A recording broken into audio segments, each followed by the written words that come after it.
Sa lahat ng member at sa bagong member, yung purpose ng karate hindi lang sipa. Hindi lang tinuturo natin dito suntok sipa at saka natuto ng mga self-defense. Ang tinuturo din ng karate, magkaroon tayo ng galang, disiplina, saka respeto sa kapwa.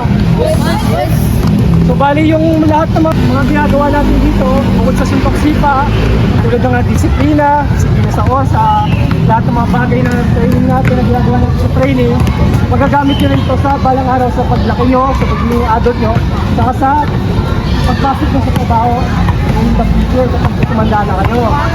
So lahat ng mga ginagawa natin, mga tinuturo natin dito, mas maganda i-apply nyo sa sarili nyo kasi magagamit nyo yung the future. Ganti yan? Yes! Okay.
Sakit ko na eh. Sige.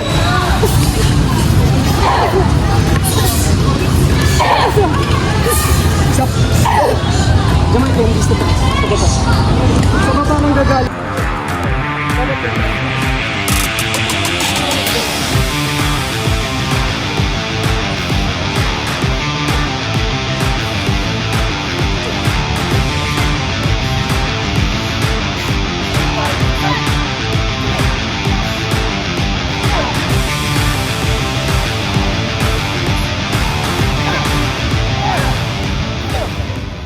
Paano? Landscape. Landscape.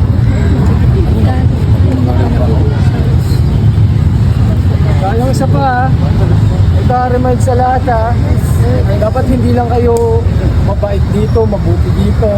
Dapat kahit sa labas o sa loob ng bahay, dapat dala-dala nyo pa rin yung pinagdala natin dito. Pero pag dito, push na tayo ha. Pero kapag doon, sumasagot ka sa magulang. Tapos yung ano, pinutusan lang kayo mag sa plato. Yung ko nga, lagi na lang ako. Ganun ha. Kasi yung pagtulong sa bahay, normal na yun. Nandun ka nakatira eh. Kasi magbukod ka din, mas mahirap kung ikaw lang magsarili sa sarili mong gasos, ganyan. Kaya dapat, kung pinapakain ko yung ano mo, nandun ka sa poder ng magulang mo, huwag ka magre-reklamo. Kasi ikaw yung nandun, ikaw yung ano eh. Kaya dapat, utang na loob mo. Kaya dapat, magpasaway kayo sa magulang ha, ilang dito. Si Bugay!